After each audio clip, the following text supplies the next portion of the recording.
Hello student, ये जो आज का जो हमारा जो पार्ट है वो मैथ के क्वेश्चन जो अभी ग्रुप 2 और सब ग्रुप 4 के जो 30 जनवरी 2021 के जो क्वेश्चन है वो लेकर के आया हूँ। तो उसे चलिए आगे देखते हैं। जो बचे हुए हमारे क्वेश्चन थे और इसे किसी ने भी नहीं करवाया है अब तक। आप यूट्यूब में कहीं भी सर्च करेंगे मैथ के क्वेश्चन, ये नहीं मिलेंगे क्योंकि किसी ने अभी तक सॉल्व नहीं कराए हैं। तो देखते हैं क्या क्वेश्चन। बढ़िया ही क्वेश्चन आए थे, एडवांस के क्वेश्चन आए थे और इसमें तो रीजनिंग के भी क्वेश्चन मैथ के ही रहते हैं, तो वो भी हम करेंगे और कुछ एडवांस के क्वेश्चन भी करेंगे। चलिए देखते हैं। क्वेश्चन है the decimal expansion 10/3 will be. 10/3 का दशमलव प्रसार होगा। दशमलव प्रसार का मतलब कुछ नहीं, बस ये पूछना चाह रहा है कि भिन्न कैसी है। यदि आप जानते होंगे कैसे, मतलब उसके दशमलव के बारे में, तो आप बता पाएंगे। तो 10/3 को यदि आप भाग करते हैं, 3 का भाग लगाएंगे कितने बार जाएगा, 3 त्रिकाई 9, एक बचेगा दशमलव, फिर 0 हो जाएगा, 3 त्रिकाई 9, और ऐसे ही वैल्यू 333 चलती रहेगी। मतलब अमूमन हम 3 बार तक लिखते हैं, फिर यदि ये आगे इसी प्रकार बढ़ती रहती है तो इसके आगे हम बार लगा देते हैं। तो मतलब ये वही पूछना चाह रहा है। तो टर्मिनेटिंग तो है नहीं, ठीक है। फिर यहाँ पर देखिए नॉन टर्मिनेटिंग, हाँ बिल्कुल। रिपीट, रिकरिंग, रिपीटिंग, हाँ रिपीटिंग हो रहा है, तो ये हमारा ऑप्शन सही होगा। बाकी नॉन टर्मिनेटिंग, नॉन रिकरिंग तो ऐसा है नहीं कि नहीं हो रहा रिपीट, तो ये भी गलत हो जाएगा। तो ये हमारा ऑप्शन सही है, बी ऑप्शन। फिर आगे बढ़ते हैं। छोटे छोटे क्वेश्चन है, लेकिन यदि आप उसके बारे में नहीं जानते तो नहीं कर पाएंगे, इसलिए इसको जानना बेहद जरूरी है। पहले हम बहुपद में नीचे दिए गए बहुपद में सभी गुणांक के बीच गुणांक के उच्चतम मान की गणना कीजिए। उच्चतम मान पूछा है आपसे, बहुपद में किसका उच्चतम मान है। तो यहाँ पर देखिए बहुपद सही तरीके से लिखा है, जी हाँ बिल्कुल लिखा है। तो इसको हम देखते हैं कि कौन से पद की वैल्यू सबसे ज़्यादा है, गुणांक सबसे ज़्यादा है। तो इसका 2 है, इसका 7 है, और इसका 3 है, और इसका 5 है। तो सबसे ज़्यादा किसका है, 7x² वाले का है ना। तो ये हमारा आंसर होगा 7। तो -7 नहीं लगाइएगा, 5 भी नहीं होगा, ये भी नहीं होगा, डी ऑप्शन हमारा सही है, 7। ये आ गया एडवांस का क्वेश्चन, बहुत ही अच्छा क्वेश्चन है, ठीक है। तो ये देखते हैं कि क्वेश्चन है ए बी वृत्त की एक ज्या है, मतलब कॉर्ड है, और AOC इसका व्यास है, मतलब डायमीटर है।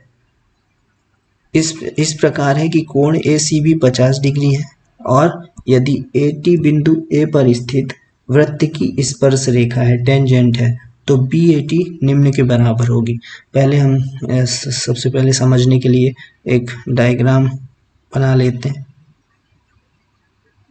ये हो गया वृत्त पे मत जाइएगा, सीधा बना है कैसा बना है, बस उस पे जाइएगा कि जो वैल्यू है वो सही पुट हो रही है कि नहीं हो रही है।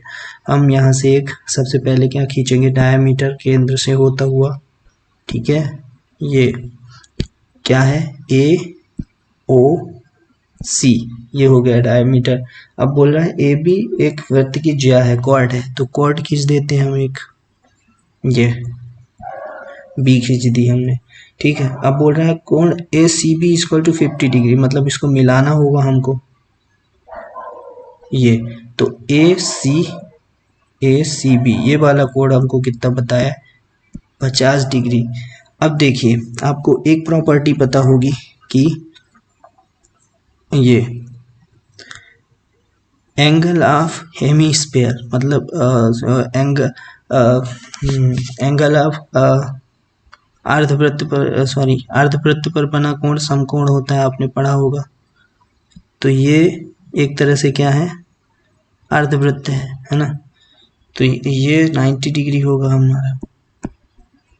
ये 9 5 मतलब 90 + 50 टोटल कितने हो गए, 140। तो ये जो बचा हुआ है कितना हो जाएगा, क्योंकि त्रिभुज के तीनों कोणों का योग A + B + C = 180 डिग्री है ना। तो 9 5 140 तो हो रहे हैं, तो 140 घटा दीजिए, बचा हुआ कितना आएगा, 40। तो ये वाला मान हमारा 40 डिग्री आएगा, ठीक है।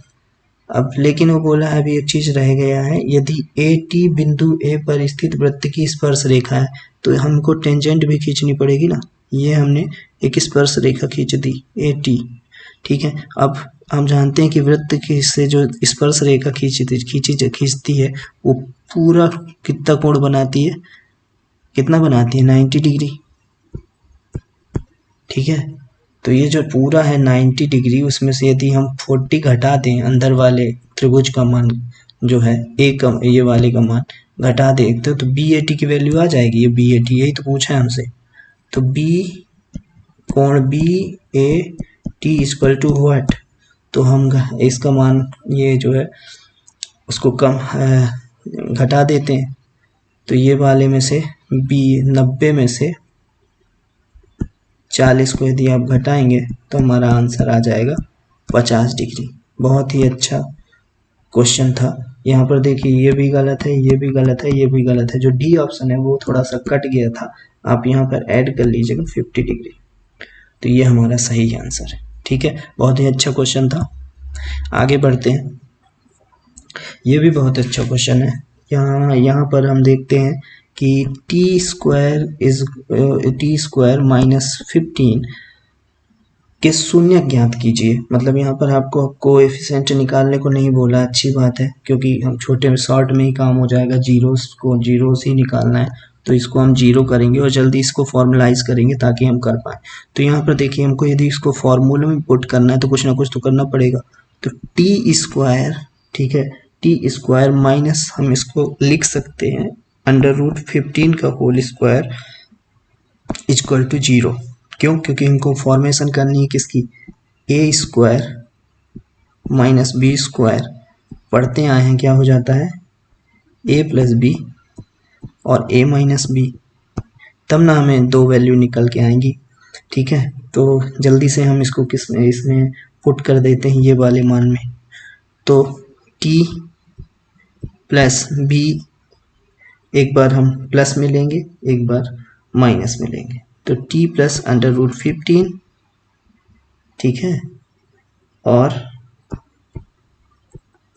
टी माइनस √15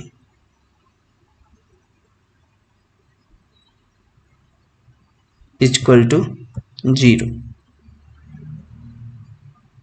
तो ये जो हमारी वैल्यू निकल के आएगी t इक्वल टू √15 और t इक्वल टू माइनस √15। तो ऐसा कहाँ ऑप्शन दिख रहा है, वो ऑप्शन हमारा पहला है, ये सही है। आगे बढ़ते हैं। नेक्स्ट क्वेश्चन एपी पूछा है, समांतर श्रेणी का योग 6 है और इसका गुणनफल 6 है। मतलब छोटी संख्या है, तो हम इसको जल्दी से ऑप्शन से कर सकते हैं, क्योंकि हम यदि फॉर्मूला लगाने बैठेंगे कि a माइनस डी और फिर a प्लस डी, ठीक है, फिर इनका सबका योग बोला है तो एक बार योग करेंगे तो 6 आएगा। फिर एक बार बोला गुणनफल तो a माइनस डी, फिर मल्टीप्लाई ए प्लस डी, फिर भी 6, गुणा करने पर भी 6। तो हम ये करते रह जाएंगे, लेकिन हम देखें कि ऑप्शन क्या कहता है। तो ऑप्शन कहता है 8 4 12, 12 5 17, मतलब इसका टोटल योग 17 होता है। ये तो होगा नहीं। फिर यहाँ 6 7 8 7 15, ये भी नहीं होगा। 6 और 2 8 1 9, ये भी नहीं होगा, ठीक है। तो ये होता है 3 2 5 और 1 6। और यदि हम इसका मल्टीप्लाई करेंगे 3 दूनी 6, 6 एकम 6, मतलब हमारा बी ऑप्शन बिल्कुल सही है, ठीक है। गुणनफल और योग 3 संख्याओं का कितना मैच करता है, बिल्कुल आगे हम बढ़ जाएंगे, ठीक है। यदि बड़ी संख्या है तब हम इसका उपयोग करेंगे, इस फॉर्मूले का। फिर आगे बढ़ते हैं। आगे है 2 सेंटीमीटर व्यास और 10 सेंटीमीटर लंबाई वाली एक तांबे की छड़ को एक समान मोटाई के 10 मीटर लंबे तार में खींचा जाता है। तार की मोटाई ज्ञात कीजिए। अब देखिए यहाँ पर यूनिट का खेल है और अच्छा क्वेश्चन है। यदि आपको फार्मूला पता होगा और आप यूनिट डिजिट बदलना जानते हैं तो आप इसको कर पाएंगे, ठीक है। तो देखिए 2 सेंटीमीटर क्या है, डायामीटर है, तो इसकी त्रिज्या क्या हो जाएगी, r बराबर 1 हो जाएगी। और क्या बना रहे हैं, तांबे की छड़ को एक समान मोटाई 10 मीटर लंबे तार में खींचा जाता है, तार में खींचा जाता है, ठीक है। तांबे की छड़ को तार में खींचते हैं, तो हमारे पास है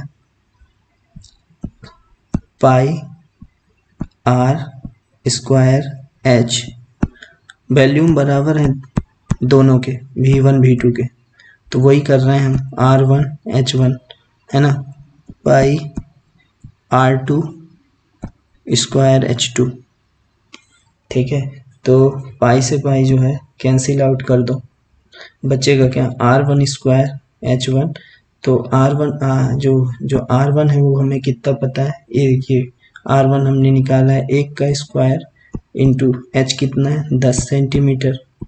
अब यहाँ पे R2 मतलब R जो हमें सेकेंड वाले का है उसकी हमें क्या नहीं पता, ना तो D पता है, D तो हमें निकालने को बोला है, मोटाई मतलब डायमीटर, तो डायमीटर नहीं पता, तो R भी हमें पता करनी पड़ेगी, तो यहाँ पर हम R ही रख देते हैं, ठीक है। R स्क्वायर और H कितना है 10 है, 10 मीटर, यहाँ मीटर में है देखिएगा, तो 10 मीटर। अब यदि हम इसको सेंटीमीटर में बदलें तो 10 का स्क्वायर कर दीजिए, बदल जाएगा, बिल्कुल बदल जाएगा। अब हम आगे बढ़ते हैं, तो यहाँ पर अब काट देते हैं, 10 से 10 कैंसिल आउट हो जाएगा, और ये जो होगा ये यहाँ इस साइड आ जाएगा, तो 1/100 इक्वल टू R स्क्वायर, ठीक है। तो ये जो हमारी R की वैल्यू आ जाएगी 1/10 आ जाएगी R की वैल्यू, और 1/10 किस में आई है, सेंटीमीटर में। और यदि हम इसे मिलीमीटर में बदलेंगे, क्योंकि आंकड़े हमारे किस में है, मिलीमीटर में है, तो ये हमारा कितना है, ये मिलीमीटर हो जाएगा 1 मिलीमीटर, ठीक है। और 1 मिलीमीटर ये हमें क्या प्राप्त हुई है, R, ठीक है। लेकिन हमको D पता करना था, तो इसका दुगना कर दीजिए, रेडियस का दुगना, तो D हमारा आ जाएगा 2, और यही हमारा आंसर हो जाएगा। तो ये B हमारा 2 मिलीमीटर आंसर है, ये ऑप्शन में नहीं, ये 0.2 नहीं लगाना था, ये जिन्होंने किया गलत किया है, ठीक है, B सही है। नेक्स्ट आगे बढ़ते हैं, ये वाला मैंने बता दिया है आपको 10/3, ये वाला नॉन टर्मिनेटिंग रिकरिंग रिपीटिंग, ठीक है। आगे बढ़ते हैं, ये बढ़िया क्वेश्चन है कि प्रति वर्ष 10% की ब्याज दर से 3 वर्षों के लिए 225 रुपये पर प्राप्त होने वाला साधारण ब्याज कितना होगा। मतलब ये हिंदी लैंग्वेज तो बहुत ही थोड़ा सा समझ में के परे है, कुछ ना कुछ गलत कर देता है हिंदी लैंग्वेज में। आप इंग्लिश पढ़िए, व्हाट अमाउंट गेट्स 225, मतलब कौन सा अमाउंट आपको 225 रुपये देता है 3 वर्ष में साधारण ब्याज की दर से। तो हमें एक तरह से प्रिंसिपल पता करना है इसमें, तो रख दीजिए साधारण ब्याज बराबर मूलधन गुणे दर गुणे समय बटे 100। तो यहाँ साधारण ब्याज आपका कितना था, साधारण ब्याज 225 रुपये, मूलधन नहीं पता, R पता है 10, समय पता है 3, और ये 100, ठीक है। ये कट जाएगा 10 बार में, ये 10 का मल्टीप्लाई यहाँ हो जाएगा, तो 2250 इक्वल टू P3, और 3 से काट दीजिए, यहाँ 3 7 21, 3 5 15, ये आ गया आपका मूलधन 750, और यही हमारा 750 कहाँ है, ये D ऑप्शन है, ठीक है, 750 आएगा। फिर नेक्स्ट है प्रोबेबिलिटी से है, पासा, एक पासे को एक बार फेंकने पर 3 से अधिक संख्या प्राप्त होने की प्रायिकता क्या है। मतलब कितने नंबर आएंगे, टोटल नंबर, यदि हम एक पासे को फेंकते हैं तो टोटल कितने आता है, नीचे जो संख्या आती है वो टोटल में आती है, मतलब 6, ठीक है। और 3 से अधिक संख्या कौन कौन सी होंगी, 4 5 और 6, तो कितनी है 1 2 3, तो ऊपर आएगा 3। अब यदि हम इसको सॉल्व करेंगे तो 3 एकम 3 और 3 दूनी 6, तो हमारा जो आंसर होगा 1/2, ये हमारा ए ऑप्शन सही है। आगे बढ़ते हैं, ये बहुत ही अच्छा क्वेश्चन है। एक खिलौना एक शंकु के रूप में होता है जिसे 7 सेंटीमीटर वाली सामान्य आधार त्रिज्या के गोलार्ध पर लगाया जाता है। खिलौने की कुल ऊंचाई 31 सेंटीमीटर है। खिलौने के कुल पृष्ठीय क्षेत्रफल को ज्ञात करें। बहुत ही लेवल वाले क्वेश्चन देता है, तो इसको यदि सब कुछ पता होगा तो ये आप कर पाएंगे। तो यहाँ पर सबसे पहले आपको डायग्राम बना देता हूँ। ये कोण है,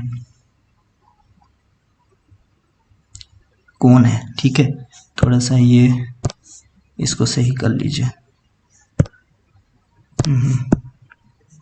ये कोण हो गया। अब कोण से लगा हुआ क्या है, हेमिस्फीयर है ये, ठीक है। और ये जो हमें इसकी जो बोला है कि एक खिलौना एक संख्या के रूप में होता है जिसे 7 सेंटीमीटर वाली सामान्य आधार त्रिज्या दोनों की त्रिज्या गोलार्ध पर लगाया जाता है। तो गोलार्ध की त्रिज्या भी कितनी है, 7 है, ठीक है, यहाँ से। और इसकी त्रिज्या भी कितनी है, ये 7, ये भी 7 है, ये भी 7 है, ये भी 7 है, ठीक है।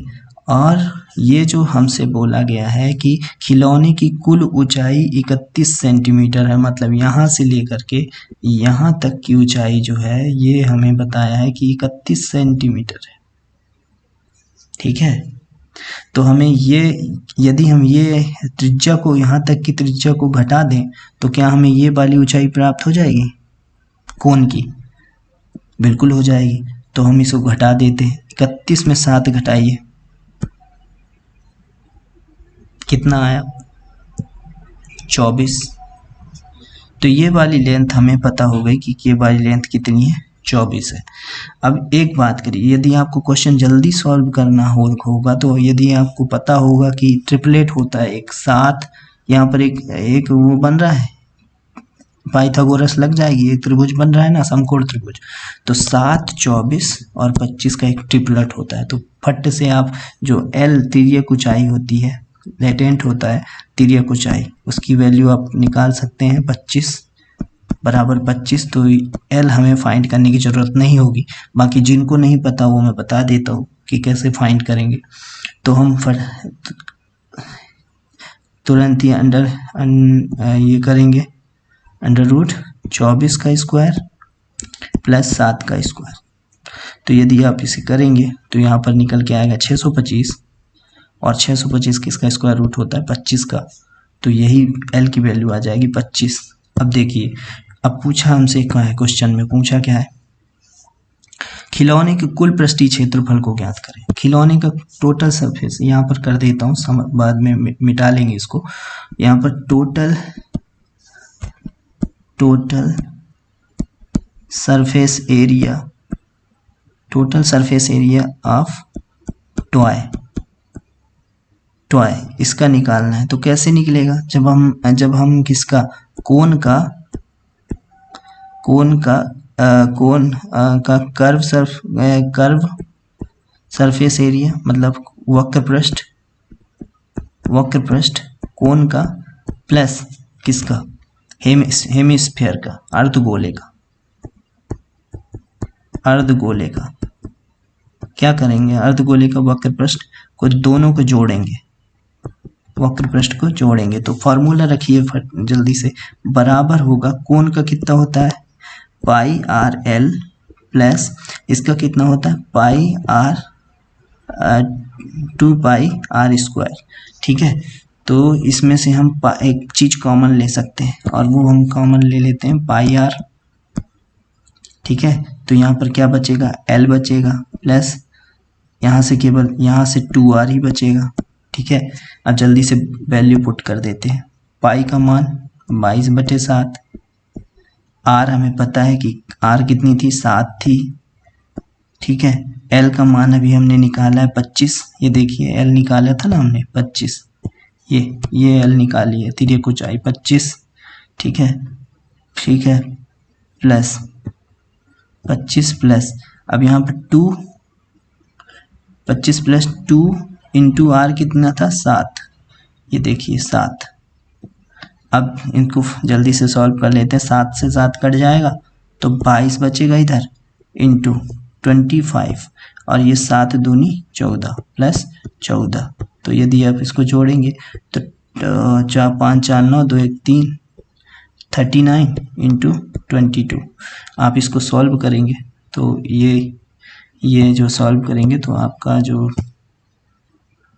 आंसर आएगा वो आंसर आएगा 858 स्क्वायर सेंटीमीटर। तो बहुत ही अच्छा सवाल था और इसको सॉल्व करके आप बार बार देख सकते हैं ताकि आपको फार्मूला रट जाए। फार्मूला याद हो जाएंगे तो आप जल्दी से समझ सकते हैं क्वेश्चन को कि क्या पूछना चाह रहा है। तो इसको क्या है, क्या आ जाएगा 858 यही हमारा आंसर होगा। ठीक है, अब मैं इसको रफ कर देता हूँ ताकि हम यहाँ पर आगे बता सकें। ये वाला क्वेश्चन जो अभी हम लेने जा रहे हैं, एक क्वेश्चन है कि हल करें 8 की घात 1/3 और बटे 8 की घात 1/5। 8 की पावर 1/3 और 8/8 की पावर 1/5 मतलब भाग में है। तो ये इसका मतलब क्या हुआ कि 8 की पावर 1/3 बटे 8 की पावर 1/5। तो हमने पढ़ा था ना कि a की पावर m भाग a की पावर n, तो क्या हो जाता है a की पावर m माइनस n हो जाता है। वही करेंगे हम। तो 8 की पावर 1/3 भाग 8 की पावर 1/5। तो हम करेंगे कि 8 की पावर 1/3 से 1/5 को घटा देंगे। अब घटाइए कैसे आएगा, 5 3 कैल्शियम ले लीजिए, कितना आएगा 15, 3 5 15 5 और 5 तिहाई 15 3 मतलब 2/15। तो 8 की पावर 2/15। तो कहाँ दिख रहा है ऑप्शन में, बी। ये हमारा सही हो जाएगा। ठीक है, अच्छा क्वेश्चन था, ये सब आपको पता होनी चाहिए घातांक करने के रूल। ठीक है, आगे बढ़ते हैं। निम्नलिखित में से कौन सी एक भिन्न है। तो भिन्न तो आप कब से पढ़ते आए है ना, P/Q के फॉर्म में लिखी जा सकती है। और डिनोमिनेटर जो न्यूमरेटर होता है वो डिनोमिनेटर से क्या होता है, छोटा होता है। ठीक है, तो प्रॉपर भिन्न होती है, वो प्रॉपर फ्रैक्शन होती है ना। तो यही हमारा 2/3 ही सही दिख रहा है, इसको सॉल्व कराने की जरूरत नहीं है। आगे बढ़ते हैं। ये जो क्वेश्चन है ये उसमें ग्रुप 2 में रीजनिंग के तौर पर आते हैं। तो एक तरह से देख लीजिएगा कि ये मैथ के क्वेश्चन उसमें रीजनिंग के तौर पर आते हैं। तो यदि किसी वस्तु का विक्रय मूल्य 1500 रुपये है और क्रय मूल्य 1250 है, मतलब SP कितना है 1500 है, 1500 और CP कितना है 1250।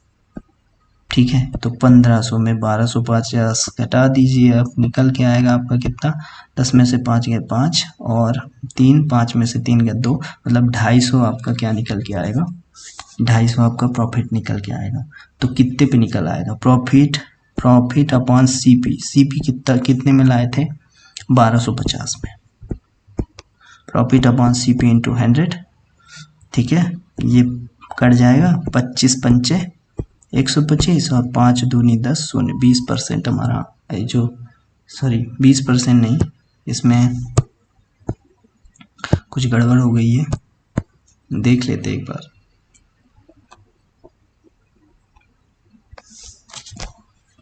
यदि किसी वस्तु का विक्रय मूल्य 1500 रुपये है और क्रय मूल्य 1250 रुपये है तो लाभ % ज्ञात करें।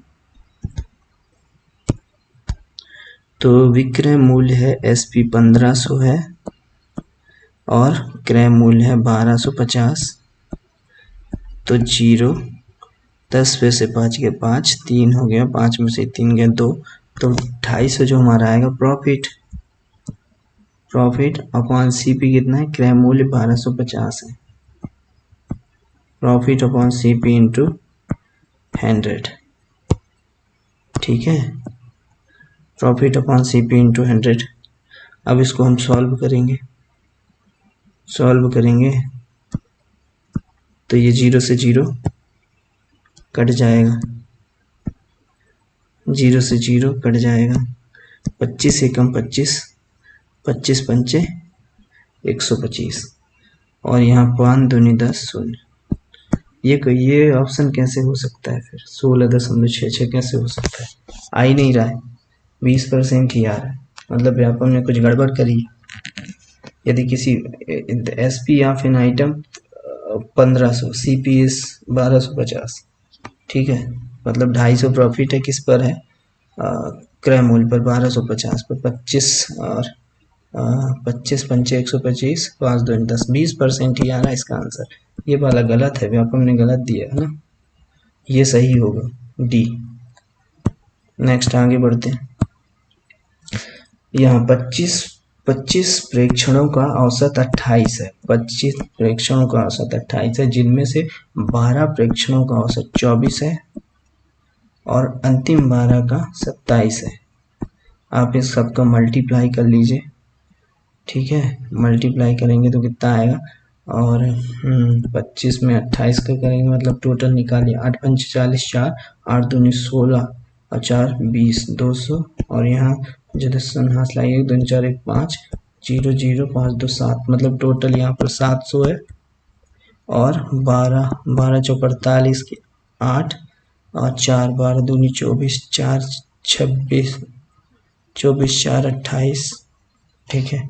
और यहाँ पर कर दीजिए 12 12 सत्ते 84, 8 12 दूनी 24 24 36 2 32 324 और 288, जोड़ दीजिए दोनों को, 8 4 12 की 2 हौसला 1 8 2 10 11 की 1 हौसला 1 3 2 5 1 6 612, और 612 में मतलब घटा दीजिए इसको 700 में, 612 घटाएंगे, 10 में से 2 गए 8, 10 माने 2, 8 में से 10 में से 2 गए 8 और 10 में 88 आपका आंसर आएगा, ठीक। फिर बोला है 3/7 और 6/7 के बीच में कौन सी भिन्न आएगी, तो ये भी देखिए डिनोमिनेटर सेम है तो ज़्यादा हमको पीछे पड़ने की ज़रूरत नहीं है, इसके बीच में हम देख लेंगे कि कौन सी आएगी। तो देखिए 5/14 तो आएगी नहीं, कैसे, क्योंकि डिनोमिनेटर 14 है इसका, ठीक है, और ये कटता भी नहीं है। 2/14 को हम काट के देखें क्या, 2 एकम 2 2 सत्ते 14, 1/7, देखिए डिनोमिनेटर 1 है लेकिन हमसे 3 के बाद का पूछा है, 3/7 के बाद की पूछा है, तो ये भी नहीं होगा, ठीक है। और 13/14 तो हो ही नहीं सकता है। यहाँ पर देखें 10/14, इसको हम सॉल्व करेंगे, 2 पंचे 10 और 2 सत्ते 14, 5/7, तो 3/7 5/7 6/7, ये बीच में आएगी इनके, बिल्कुल आएगी, ठीक है। तो ये हमारा आंसर सही है। नेक्स्ट क्वेश्चन है, एक स्कूल में 60% लड़कियां हैं, यदि लड़कों की संख्या 400 है तो भाई पूरा टोटल होता है 100%।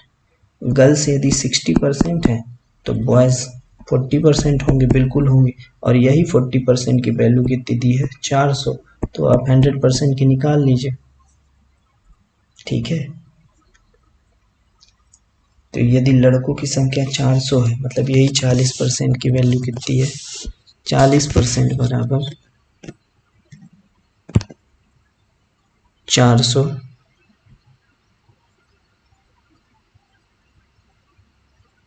एक सेकेंड, हाँ, ये जो वैल्यू निकल के आई है 60% टोटल, ठीक है, 60% क्या है, 6 लड़कियां हैं तो 40% क्या है, लड़के हैं, ठीक है। तो 40% बराबर 400,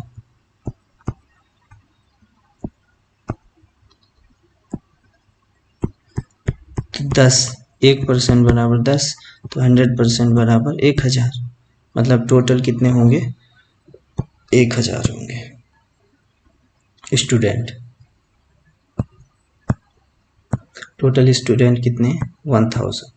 आगे है, मोहन और सोहन की आयु क्रमशः 7:4 में है, के अनुपात में, और उनकी आयु का योग 77 वर्ष है, ठीक है। इनका अनुपात 7 4 11 और इसी का सम कितना बोला है 77, मतलब 11 7 77, एक की वैल्यू 7, तो 6 वर्ष के बाद उनकी आयु का अनुपात क्या होगा, तो आयु का अनुपात इनका ये रहा, एक की वैल्यू 7 आई है तो मल्टीप्लाई कर दीजिए, 7 7 आई है 49 और 7 6 को 28, लेकिन 6 वर्ष के बाद, तो इसमें भी 6 जोड़िए और इसमें भी 6 जोड़िए, तो कितना आएगा, 9 6 15 के 5 हाथ लाइए और 4 1 5 55 और 8 2 10 और 10 4 14 के 4 हाथ लाइए 1 2 1 3, तो 55 और 34 मतलब 55 34, ये हमारा आंसर आएगा। फिर देखिए ये भी बढ़िया चाल और डिस्टेंस का जो दूरी और चाल का क्वेश्चन है कि ए और बी की चाल का अनुपात कितना दिया है, स्पीड का रेशो दिया है आपको 4। और जब जानते हैं कि आप जब दूरी समान हो, समान दूरी के लिए तो ये एक दूसरे के रेसिप्रोकल हो जाते हैं, स्पीड और टाइम। स्पीड का रेशो है तो ये हो जाएगा टाइम का रेशो, ये टाइम का रेशो हो गया। तो ये ए है और ये बी है, ठीक है। तो बी बोला है ए समान दूरी तय करने के लिए बी से 15 मिनट अधिक लेता है। यहाँ पर देखिए टाइम कितना अधिक लिया बी ने, नहीं, ए समान दूरी तय करने के लिए बी से बी 3 लेता है, ए 4 लेता है। तो वही बोला है बी से 15 मिनट अधिक लेता है, तो भाई बी से एक ही ना अधिक लिया ए ने, तो एक की वैल्यू 15 मिनट। तो बोल रहा है बी तो को दूरी कवर करने में कुल कितना समय लगता है, तो बी लेता है 3, तो 15 का मल्टीप्लाई 3 में करेंगे तो 15 3 45 मिनट। तो वही हमारा आंसर ए में 45 मिनट। फिर बोला है एक अच्छे कारीगर क्यू से पी 2 गुना बेहतर है। मतलब क्यू है एक और एक पी है, क्यू से पी 2 गुना बेहतर है, मतलब 2 है और ये ए है, मतलब इनकी इफिशियंसी कितनी है, 1:2 के अनुपात में इनकी इफिशियंसी, ठीक है। वे साथ मिलकर वे 48 दिनों में एक काम को पूरा कर लेते हैं, ठीक है। ये इफिशियंसी तो इनका टाइम का जो होगा, ठीक है, क्षमता कार्य और इनका कार्य करने का तो रेशो चेंज हो जाएगा, 2:1 हो जाएगा, ठीक है। अब बोला है साथ मिलकर 48 दिनों में एक काम को पूरा कर लेते हैं, ठीक है। तो एक काम को पूरा करने में मतलब ये 2 काम और ये एक काम, मतलब टोटल कितना हुआ 3 काम और 48 दिनों में करते हैं, मतलब 48 × 3 24 4 हाथ 2 4 3 12 13 14, मतलब टोटल वर्क आ गया कितना 144। टोटल वर्क कितना है 144। अब ये बोला है कि पी अकेले कितने दिनों में उस काम को पूरा कर सकता है। तो देखिए गलती मत कर देना, यहाँ इफिशियंसी से भाग मत दे देना, कुछ है कितने उसी काम को कितने दिनों में पूरा करेगा, है ना। तो कौन पी जो है ये,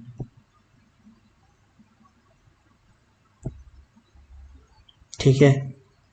तो ये जो हमारा ये जो यहाँ पर है, एक सेकेंड, हाँ यहाँ पर 1:2 = 3, ठीक है, क्योंकि P 2 गुना काम करता है किससे, Q से। तो यहाँ पर जो टोटल 48 दिनों में काम को करते हैं, हमने निकाला 144 टोटल वर्क है। अब 144 टोटल वर्क है तो इसको हम मल्टीप्लाई जब 144 में भाग देंगे किसका, P के क्षमता से, तो 2 7 14 2 दूनी 4, मतलब 72 आपका आंसर आ जाएगा। नहीं चेंज नहीं करना था उनको, क्योंकि यहाँ पर दिया है कि 48 दिनों में एक काम को पूरा करते हैं और उनका रेशो 2:1 है ना। Q से P 2 गुना बेहतर है, P जब 2 गुना बेहतर है, ठीक है, मतलब तो 48 काम 48 मल्टीप्लाई 144 और फिर P की वैल्यू से भाग देंगे तो हमारा 72 आंसर आ जाएगा, ठीक है। नेक्स्ट है ए बी और सी क्रिकेट खेलते हैं। ए के रन का बी के रनों से और बी के रन का सी के रनों से अनुपात 3:2 है।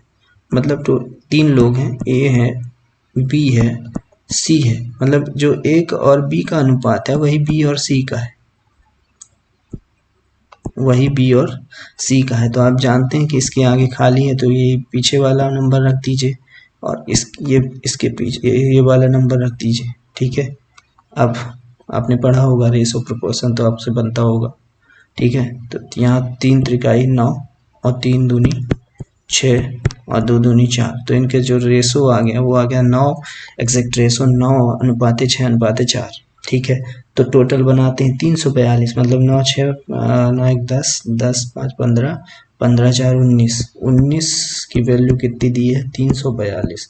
तो 19 एक 19 और कितना बचा 34 में 19 एक 20, 10 30 4 मतलब 15, 15 152 और 9 8 72, 19 अट्ठे 152, मतलब एक की वैल्यू जो आई 18, एक की वैल्यू 18। तो पूछा है ए ने कुल कितने बनाए, तो ए का रेशो 9 है, तो 18 में 9 का कर दीजिए, 18 18 नंबर 162।